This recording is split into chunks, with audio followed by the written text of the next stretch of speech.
వి gold trusted gold buyers మీరు తాకట్టు పెట్టిన బంగారాన్ని విడిపించి ఈ రోజు ఉన్న మార్కెట్ ధరకు కొనబడును. ఫిబ్రవరికి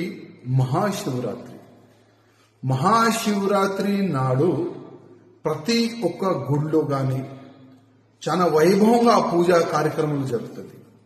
చాలా వరకు శివ భక్తులు వ్రతం పెట్టుకుంటారు. అదేవిధంగా మార్నింగ్ లేకపోతే ఈవినింగ్ శివరాత్రి రోజు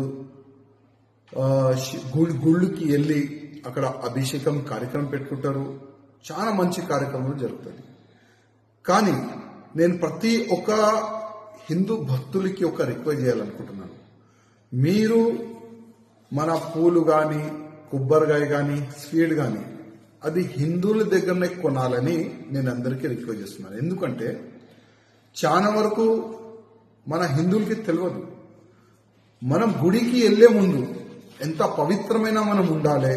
మనమైతే ఉంటాం, స్నానం చేస్తాం, మంచి భక్తి భావనతోని మనం ఉంటాం. కానీ మనం ఆ పూజా సామాన్ ఉంటుంది కదా, ఆ పూజా సామాగ్రి అది మంచిగా ఉందా, అది క్లీన్ ఉందా లేదా, దానిపైన మనం దృష్టి పెట్టాం.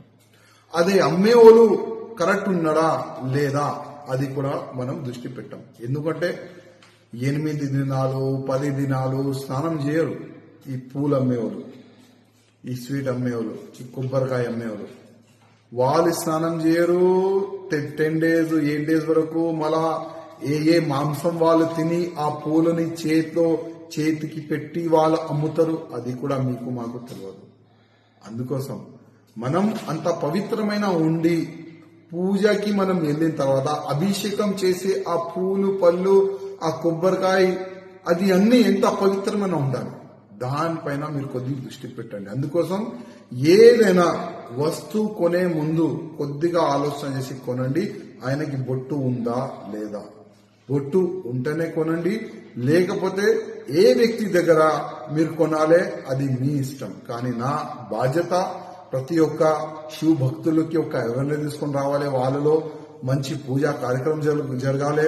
మహాశివరాత్రి రోజు మీరు ఒక మంచి సంకల్పంతో ఉంటారు, గుడికి వెళ్తారు, పూజా కార్యక్రమం చేస్తారు. ఆ దేవుడు మీ పైన ఆశీర్వాదం పెట్టాలి.